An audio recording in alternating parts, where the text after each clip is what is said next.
Amelia Earhart began her attempt to become the first person to fly nonstop around the world on July 2, 1937. One of the final stops on her journey was Howland Island. As she got closer to the small Pacific atoll, she sent a radio message to the Itasca, a United States Coast Guard cutter that was anchored off the coast of Howland, to ask it to guide her onto land using radio signals.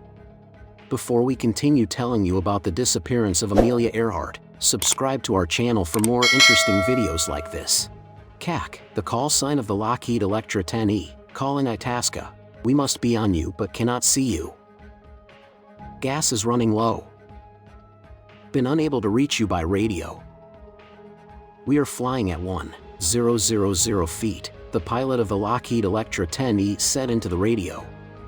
According to the last message that was confirmed to have been sent by Earhart, she was flying along a navigational line that bisected the island from northwest to southeast, but she did not indicate which direction she was heading.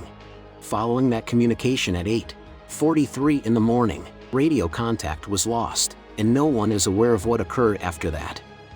When Amelia Earhart set out in 1937 to become the first woman to fly around the world, she did so in an eastbound direction that roughly followed the equator. Her aviation accomplishments had already made her a well-known figure across the globe by the time she began this arduous journey. Her attempt in March was unsuccessful, which resulted in damage to her plane. However, on May 21st, after it had been repaired, she and her navigator, Fred Noonan, took off from Oakland, California. They traveled for more than 20 days, 22,000 miles, and made more than 20 stops before arriving in La, which is located on the eastern coast of Papua New Guinea. Earhart and Noonan began the portion of their journey that was anticipated to be the most challenging on July 2nd, when they set out for Howland Island, a coral atoll located in the middle of the Pacific Ocean and measuring 1.5 miles in length. Between where they were and the remote spit of land that served as their next refueling stop, there was a distance of more than 500 miles of ocean. Earhart was the first woman to receive the Distinguished Flying Cross, which was presented to her by the United States Congress in 1932 for heroism or extraordinary achievement while participating in an aerial flight.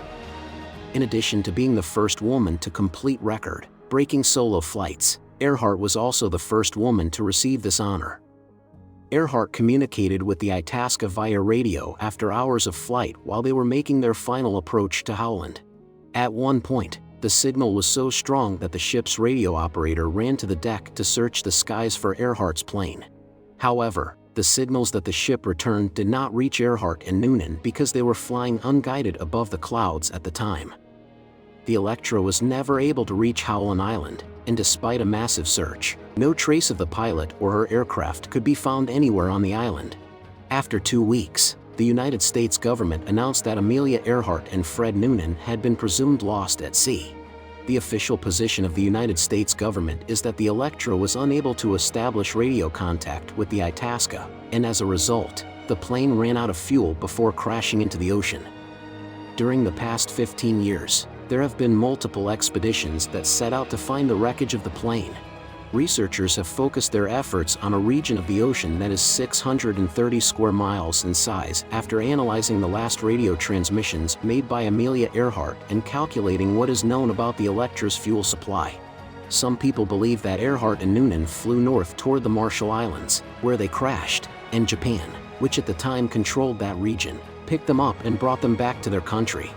There are reports that eyewitnesses saw Amelia Earhart in a prison camp on the island of Saipan. However, there is little tangible evidence to support these claims. Others, such as the International Group for Historic Aircraft Recovery, TIRE, are of the opinion that the plane flew south toward the Phoenix Islands and landed on a reef on Nkomororo, then Gardner Island, where the passengers and crew survived as castaways for a number of days or weeks.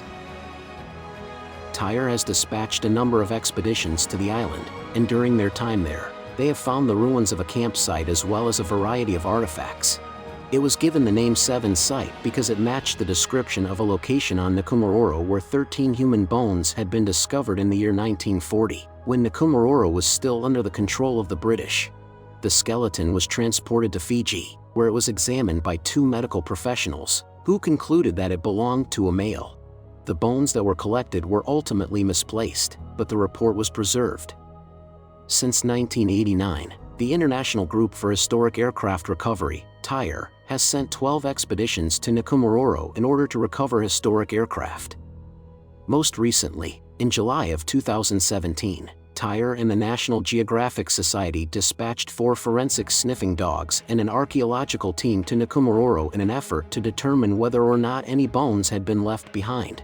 The dogs have received specialized training, allowing them to detect the odor of human decomposition. The dogs began barking almost as soon as the team arrived at the 7 site, and although they have a higher success rate than radar, the team did not find any bone specimens during their search. They collected samples of soil from the area to examine for any signs of human DNA. The castaway theory may still be supported by results of recent research on the 13 bones that were discovered in 1940. In 2018, forensic analysis suggested the opposite of what the Fiji doctors had concluded, that the bones belonged to a female skeleton, one of similar height and body type to that of Amelia Earhart. Richard Jantz, a forensic anthropologist, measured the bones based on photographs and items of clothing that belonged to Amelia Earhart.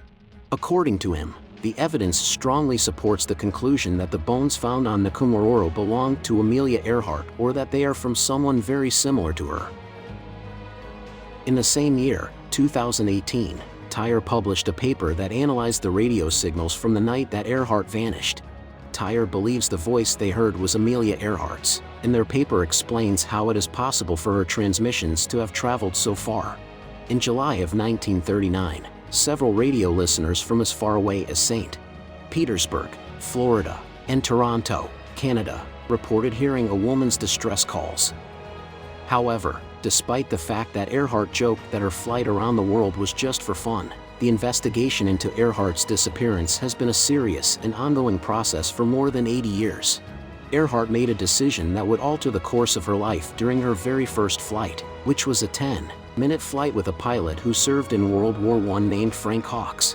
She would later reflect on the moment, saying, "By the time I had gotten 200 or 300 feet off the ground, I knew I had to fly." Researchers are still just as determined to find out what happened to Amelia Earhart as she was to take to the skies. If you want to watch more mysterious topics, subscribe to our channel now. See you in another video. Thanks for watching.